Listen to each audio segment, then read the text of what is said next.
Meron tayo ritong gawa padon na ES22. Ayan o, model ES22 na 4 channel power amplifier. Gawa ng padon. Okay. Yung isang padon natin na ginagawa natin galing Mindanao, hindi pa natin nabuo. Literal kasi nabutas yun eh. Ito naman galing Tarlac ito. Yan, ito yung kasama ng mga ACE na ginagawa natin. Okay, ngayon i-review muna natin. I-review natin para kahit pa paano may idea kayo kung sakaling order kayo or bibili kayo ng padon, di ba? Na ganito klaseng model, at least alam nyo yung laman loob niya. Okay, ito yung front panel niya. Ayan. Ganda, angas. Okay, meron siyang 4 na knobs kasi nga naka 4 channel ito. Channel 1, channel 2, channel 3, channel 4. Tapos itong switch sa gitna. Ayan. Tapos meron siyang biometer. Ayan. Ito sa may indicator sa may signal. Ito yung active niya eh. Signal, tapos limit, and then protect niya. Okay. Ito yung harap niya. Ganda ng mukha niya. Tapos ito yung pinakalaman loob niya. Sa bigat nito parang nasa 35 kilos may higit siguro. Okay, yung transformer malaki, nasa 8 rin yung kulang-kulang 8 yung tanggal ko eh. Kaya kulang-kulang 8 siguro. Tapos yung supply niya ay, pakita ko sa inyo. Ito lang ha, bunutin ko muna to. Okay, sabihin ko na nga lang kasi matigas. Hindi gaano makita nung kan natin to, ng GoPro natin eh. Okay, pero kaya naman siguro.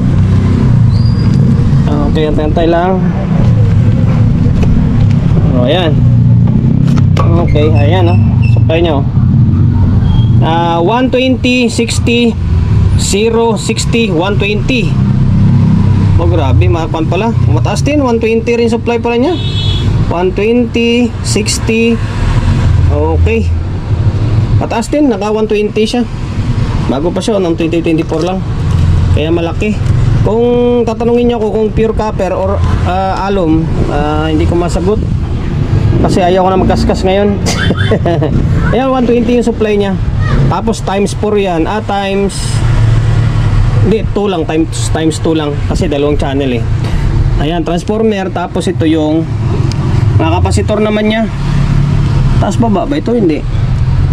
Hindi. Matangkad pala siya. Matangkad na Paisan. Paisan din. Ganda ng kapasitor niya. Paisan. 100 volts by 10,000 microfarad. 4, 8, 12, 16. This is size.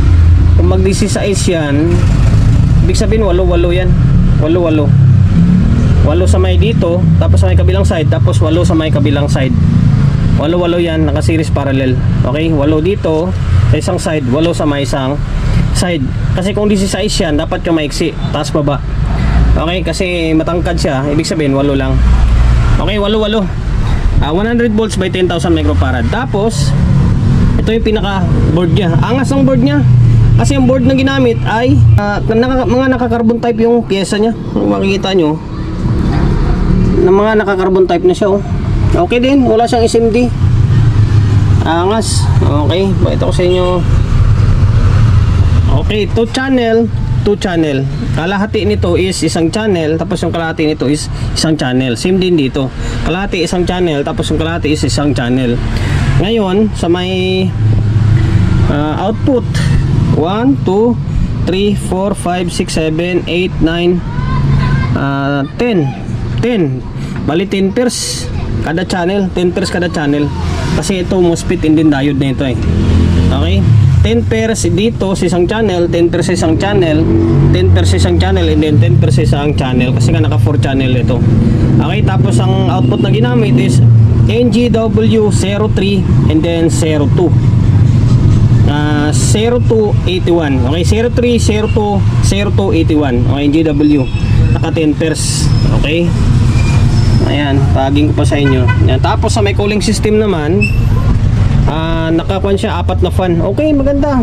Sulit din yung, para sa akin, kung tatanungin niyo sa akin, sulit din kasi nakakuan na siya, naka carbon type na parts na. Tapos meron siyang 4 na fan, no? 1, 2, 3, 4. Naka-4 na siya. Tapos, isa pa sa napansin ko rito kasi sinilip ko na siya. Maganda kasi naka-fixed bias na siya. Hindi siya trimmer type yung bias niya. Wala kang makitang trimmer dyan. Kahit yung linear na trimmer, wala. Talagang literal siya na naka-fix na. Maganda kasi mga trimmer kasi ngayon, mga kulay dilaw, mabilis masira. Ito naka-fix na. Maganda siya. Angas para sa akin, angas din.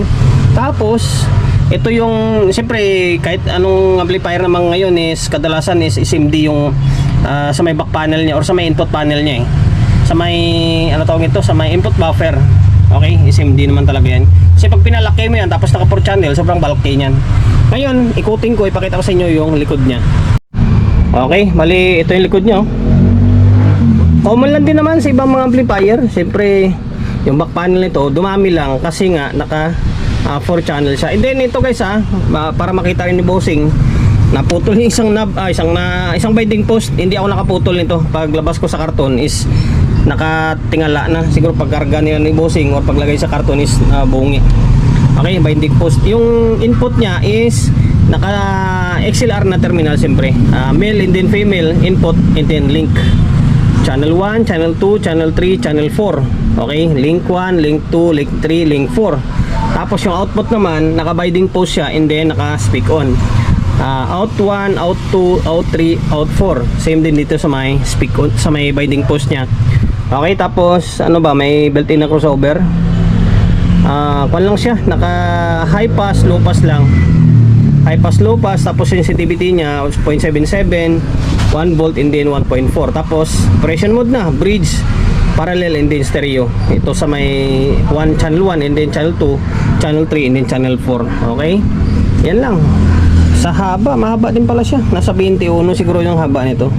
Okay, sana nakapagbigay idea ako in case na maisipan nyo bumili ng ganitong klaseng unit pa doon. Kung tatanungin nyo kung okay ba, okay naman. Kasi halos common lang din naman yung amplifier na yun eh. Okay, hanggang dito na lang.